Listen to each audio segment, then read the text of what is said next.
Bonjour à tous, aujourd'hui je vous présente une de mes recettes préférées. Alors pour cette recette il vous faudra 2 cuisses de poulet, de la moutarde, des épices que je vous mettrai en description, de l'huile d'olive. Il vous faudra ensuite faire des entailles dans le poulet pour que la marinade entre bien dans le poulet. Ensuite, une fois que vous l'avez fait, vous pouvez ajouter la moutarde, ce qui rendra un goût délicieux aux cuisses de poulet. Ensuite, vous allez l'étaler avec votre main et vous allez bien masser le poulet pour qu'il reste bien fondant à la cuisson. Ensuite, vous allez préparer la marinade.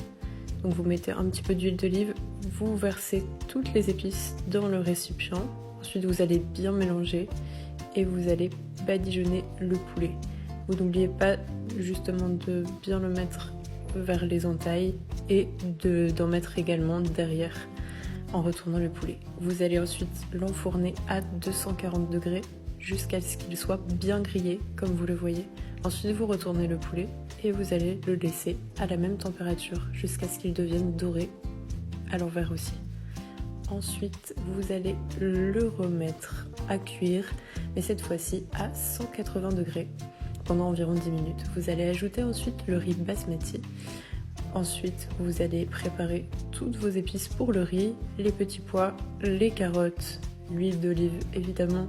Ensuite, une gousse d'ail, de l'oignon et quelque chose qui est très facultatif mais que j'aime bien ajouter, c'est de la gomme arabique que j'écrase pour la former en poudre. Ensuite, vous aurez besoin également d'un cube de safran. Donc là, vous allez laver le riz, c'est très important pour retirer les impuretés et l'amidon également. Et pour éviter qu'à la cuisson, le riz fasse des bulles. Ensuite, vous allez ajouter dans la marmite de l'huile d'olive, l'oignon et l'ail haché. Vous allez ajouter le riz que vous avez bien nettoyé, le bâton de cannelle, toutes les épices. Vous les versez, vous allez bien mélanger pour pas que le riz colle à la marmite. Ensuite vous ajoutez le cube de safran que vous effritez à la main, vous remélangez le tout. Ensuite vous pouvez ajouter, mais comme je vous l'ai dit c'est vraiment optionnel, la gomme arabique, ça va juste donner un petit goût supplémentaire. Vous remélangez et vous allez ajouter l'eau que vous aurez préalablement bouillie. Donc pour cette recette j'ai environ mis presque 1 litre d'eau.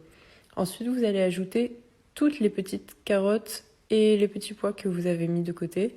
Vous allez laisser cuire donc du coup sur feu moyen pendant 15 minutes et voilà le résultat. C'est vraiment délicieux et ça change de d'habitude. Bon appétit!